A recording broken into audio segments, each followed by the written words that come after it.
কাল টঙ্গীর তুরাগ তীরে শুরু হচ্ছে মাওলানা আসাদপন্থীদের বিশ্ব ইজতেমা। চলছে শেষ মুহূর্তের প্রস্তুতি। ইজতেমায় অংশ নিতে আগে ভাগেই ময়দানে জড়ো হচ্ছেন মুসল্লিরা। নিরাপত্তায় প্রথম দুই পর্বের মতোই থাকছেন আইন শৃঙ্খলা বাহিনীর সদস্যরা। বসানো হয়েছে সিসি ক্যামেরাও। কাল ফজর নামাজের পর আম বয়ানের মধ্য দিয়ে শুরু হবে আয়োজন। রোববার হবে আখেরি মোনাজাত, এর মধ্য দিয়েই শেষ হবে এবারের বিশ্ব ইজতেমা। এর আগে 31 জানুয়ারি প্রথম ও 3 ফেব্রুয়ারি দ্বিতীয়, এই দুই ধাপে শেষ হয় জুবায়েরপন্থীদের আয়োজন।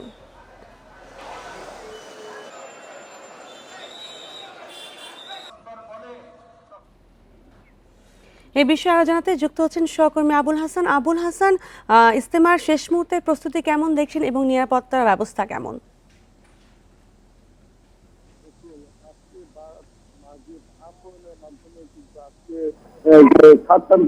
অনুষ্ঠানে তাদের ইজতেমা শুরু হবে এবং এর লক্ষ্যে সব ধরনের প্রস্তুতি সম্পূর্ণ হয়েছে এবং যারা মুসলিম রয়েছেন তারা নিজের চিকিৎসায় আসতে শুরু করেছেন এবং আমি যেটি দেখেছি যে মূল ময়দানের বেশিরভাগ যে চিকিৎসাগুলো সেগুলো কিন্তু মুসলিমে পরিপূর্ণ হয়ে গেছে এবং বিদেশি যারা মুসলিম তারাও আসছেন এবং তারা তাদের যে নির্ধারিত বিদেশি কামরা সেখানে এসে অবস্থান করছেন এবং এখানে ইজতেমার যে প্রস্তুতি সেই ব্যাপারটি নিয়ে আমরা ইজতেমার আয়োজকদের সঙ্গে কথা বলছি।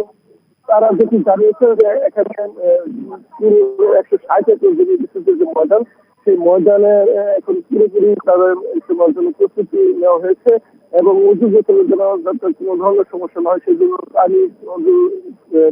পানি স্টেশন সব ধরনের ব্যবস্থা নেওয়া হয়েছে এবং টয়লেট ব্যবস্থাও থাকছে তাদের জন্য পর্যাপ্ত। এবং এখানে আইন শৃঙ্খলা পরিস্থিতির জন্য এখানে পুলিশ আমরা দেখতে পেরেছি যে গত এই প্রথম আইন শৃঙ্খলা বাহিনীর সদস্যরা প্রায় 10,000-এর মতো সদস্য এখানে আইন শৃঙ্খলা নিয়ন্ত্রণে কাজ করবে। সাদা পোশাকধারী পুলিশও গোয়েন্দা পুলিশ এবং অন্যান্য আইন শৃঙ্খলা বাহিনীর সদস্যরা কাজ শুরু করেছেন এবং সিসিটিভি ওয়াচ দেওয়ার আগের মতোই থাকছে এবং পর্যাপ্ত সংখ্যক এখানে আইন শৃঙ্খলা বাহিনীর সদস্য তারা কিন্তু ভিতরে অবস্থান নিয়ে এবং বাইরে অবস্থান নিয়ে তারা আইন শৃঙ্খলা বাহিনী এখানে আইন শৃঙ্খলা রক্ষায় কাজ করবে বলে আমরা জানতে পেরেছি এবং এখানে মিছিলের দেখে বলছেন যে সার্বিক ব্যবস্থা